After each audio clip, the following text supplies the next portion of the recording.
Matthew 24, verse 21. Then shall be great tribulation, such as was not since the beginning of the world to this time, no, nor ever shall be. And except those days shall be shortened, there shall no flesh be saved. But for the elect's sake, those days shall be shortened, right? Then if any man um shall say unto you, lo, here is Christ, or there, believe it not.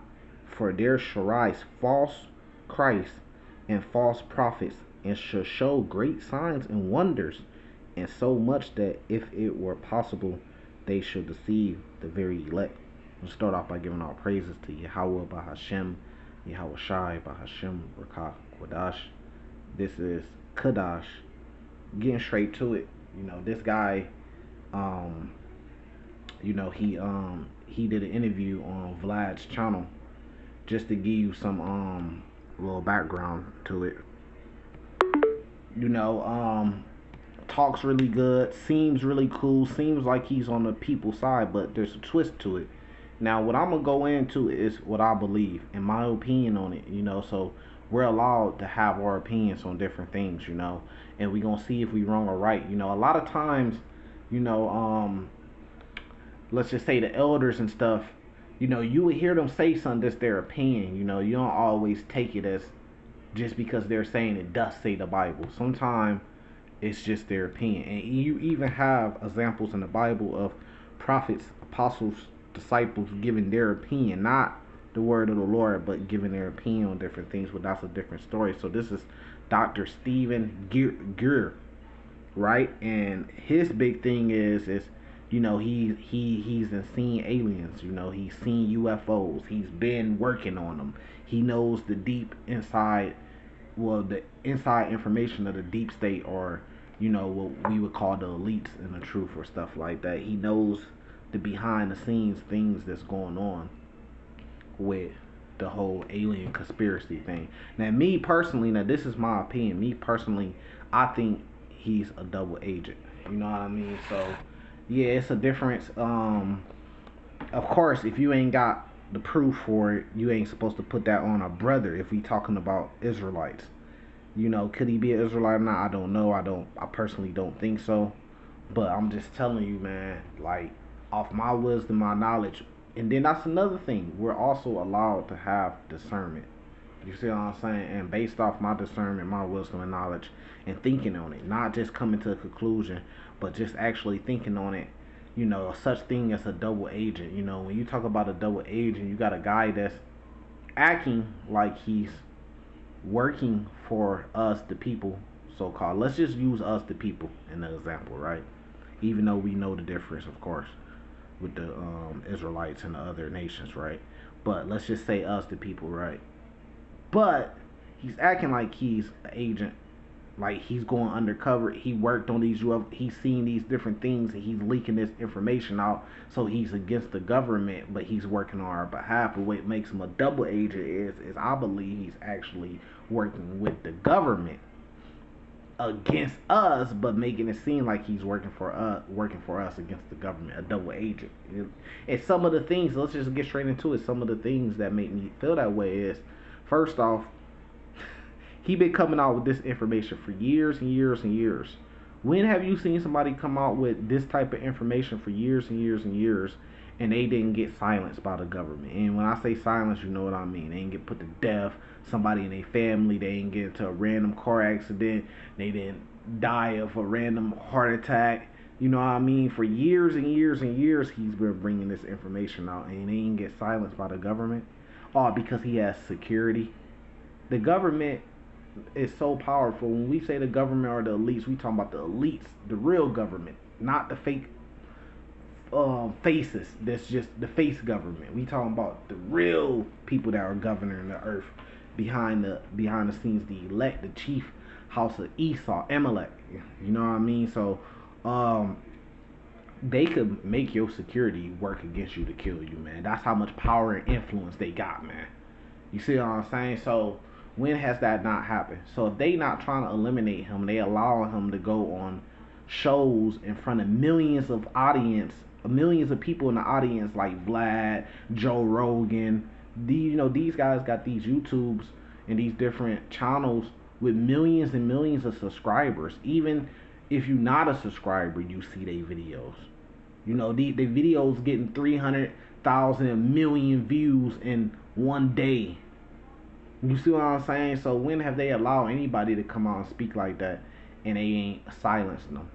So you gotta ask yourself, see, this is how I deal with, and a lot of people, I ain't gonna say a lot of people, but some people can't. We what they say, frequencies. We ain't never really be on the same frequency, me and some people, because some people think emotional.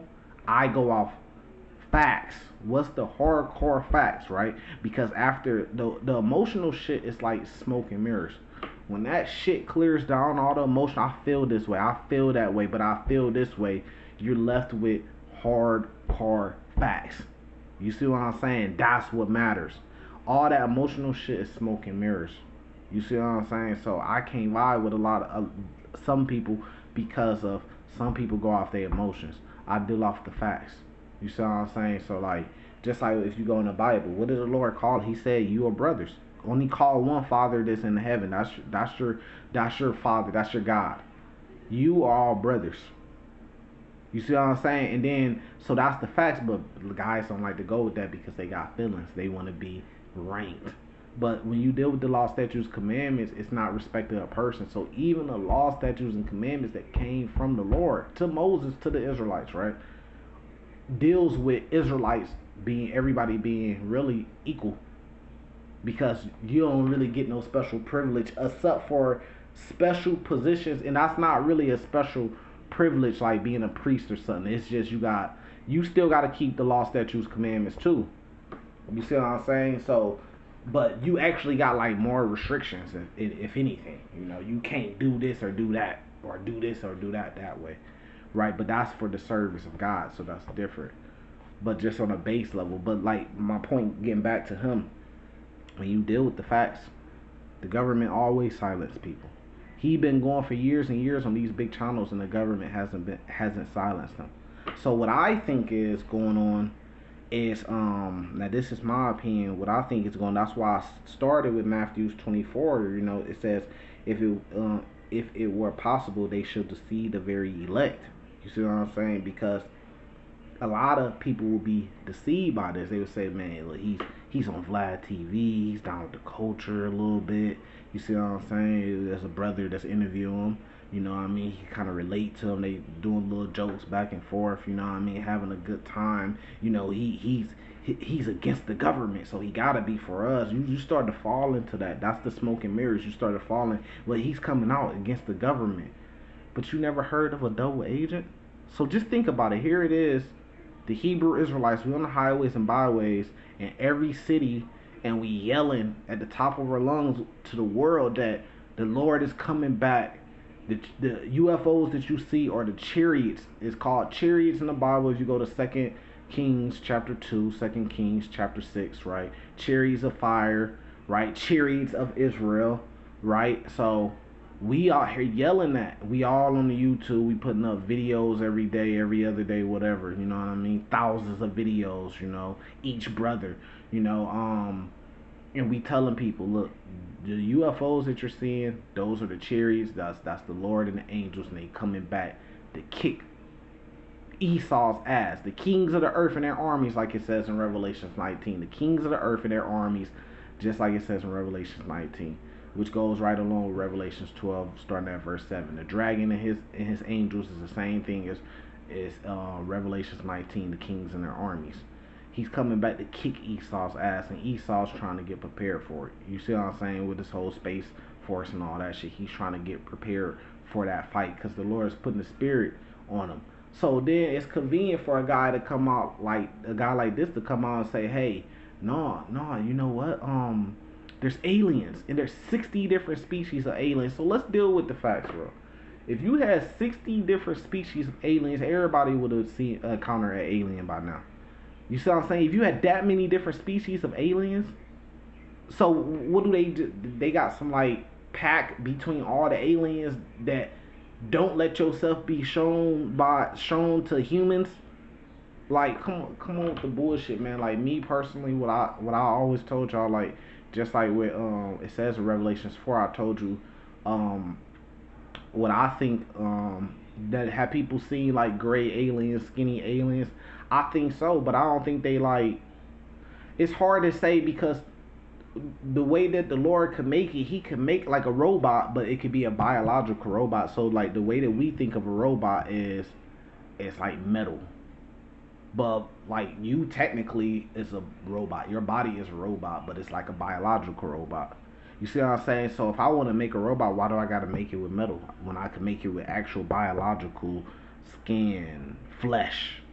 You see what I'm saying? So that's what I personally think it is. It's like just like if we was to take a, let's just say America, Esau was to take a drone, and he's developing this AI technology, this artificial intelligence, right? Now, he's going to use that to go to different planets. Of course he is, right? So let's just say he took a drone and he sent it to Mars, and this was capable of artificial intelligence. You see what I'm saying? But then he put robots on the drone, and they had artificial intelligence too. So the robots could go there and build them a home on Mars before the real thing comes. And that's what I personally think. That's what I think is going on when people say they seen cherries, they seen little gray aliens coming out skinny. Because why do they if what why do they have to have muscles? Why do they have to be strong if the whole thing behind this drone? Now, can I go in the Bible and prove? Oh, it says the gray aliens are actually robots.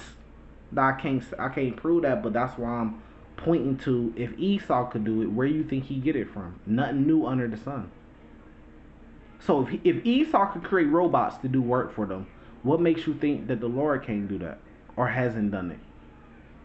So you may see a little gray alien, you might think, oh, this is an alien. But my whole point behind saying all this is that's not the real deal. We told y'all what the real deal is. You might see a gray alien. That's a robot on a drone that the Lord sent here to gather information and bring it back. But as far as the actual angels in the Lord, they not little skinny gray aliens. They big, strong men, as the Bible has always described them. Jacob wrestled with an angel. He wrestled with a man. The man came or talked to.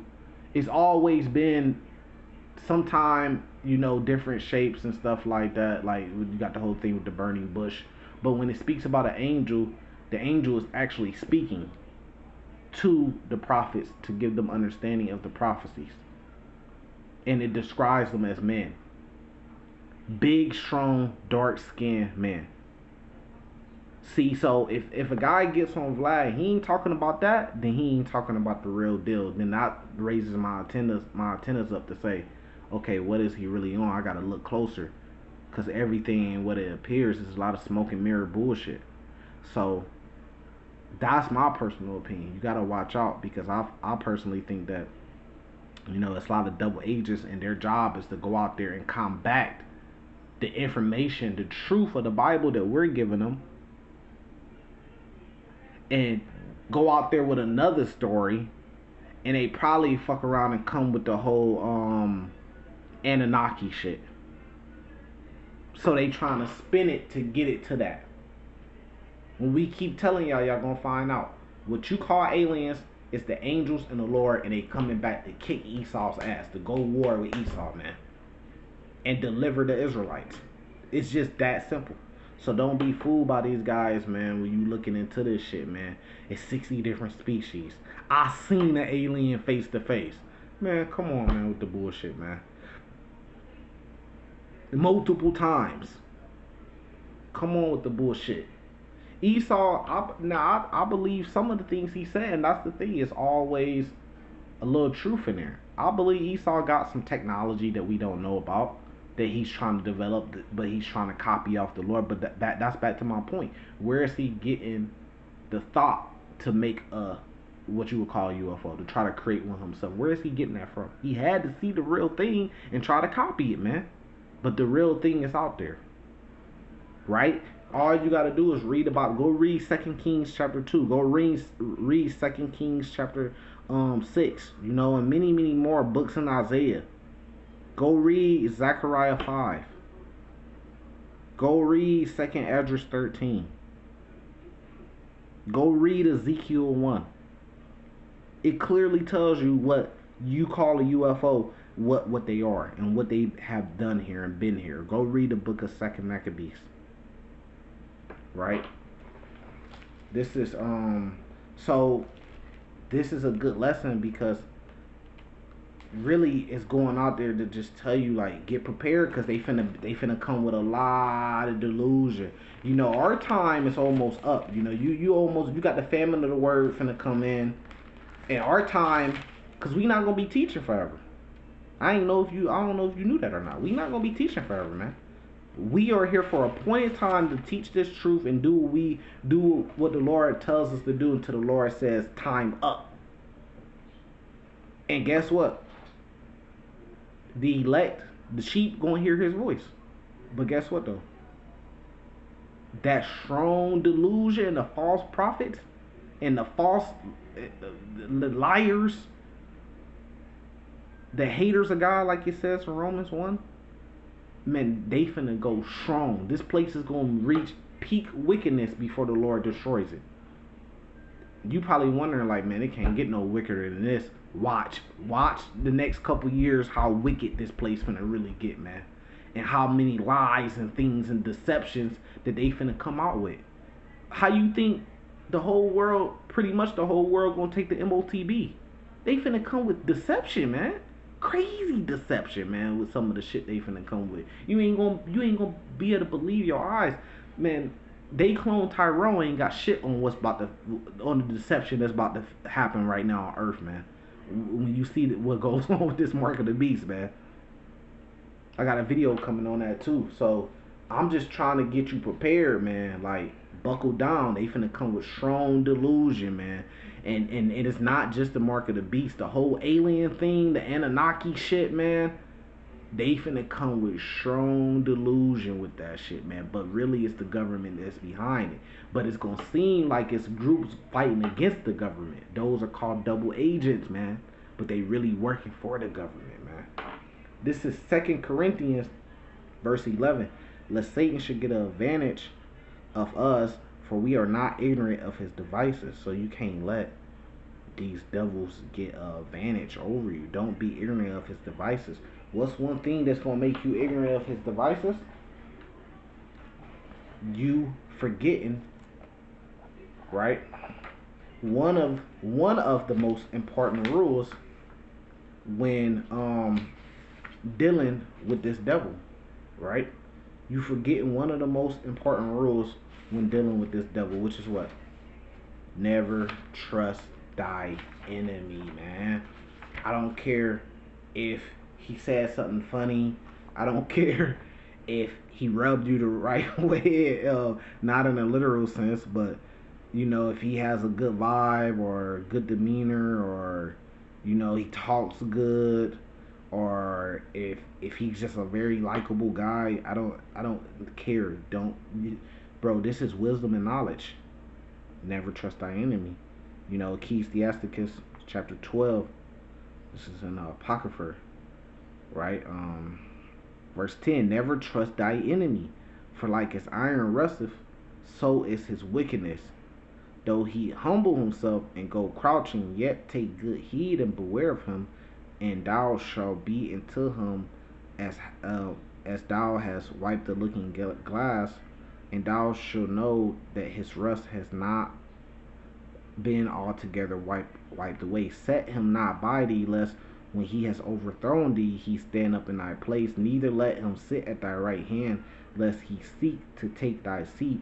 And thou at the last remember my words, and be pricked therewith.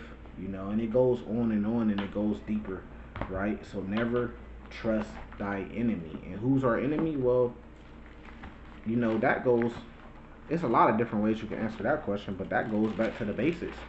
Deuteronomy 28, verse 68, right? And the Lord shall bring thee in Egypt again with ships by the way whereof I spake unto thee, thou shalt see it no more again, and there ye shall be sold into your enemies for bondmen and bondwomen, and no man shall buy you. You know, we went into captivity again by ships. No man redeemed us, and we were sold as slave man, slave woman to our enemies. So you say the so-called African American man, it's the Israelites. Well, we know who our enemies was because it's the same people who we was sold into, right? I'll give you a couple more. If that's not enough to fill your belly, then shit, I'll give you a couple more if I could find what I need. um Psalms 83 verse 1, keep not thy silence, O God, hold not thy peace, and be not still, O God, for lo, thy enemies make atonement, and they that hate thee have lifted up the head. They have taken crafty counsel against thy people, and consulted against thy hidden ones. They have said, come and let us cut them off from being a nation, that the name of Israel may be no more in remembrance. For they have consulted together with one consent. They are confederate against thee, the tabernacles of Edom, and the Ishmaelites of Moab, and of Hagarnes. And it goes on and on. Gabal, Ammon, Amalek, Philistines, Tyre, Ashur. It goes on and on. So who's our enemies? Whoever the fuck the Edomites are on earth. That's the number one. That's the first person that lists. Right? So if the Edomites are the so-called white man, like we say, that's our enemies. And it only makes sense if you put it together with Deuteronomy 28 and 68, and then with the fact that the so-called Negroes, Latinos, and Native Americans are the Israelites. Well, who would be number one on the list of enemies for Native Americans, Latinos, and Israelites if you take out or ourselves being our own enemies? Who would be number one enemy out of the other nations? I mean, shit. That's pretty much straightforward, right?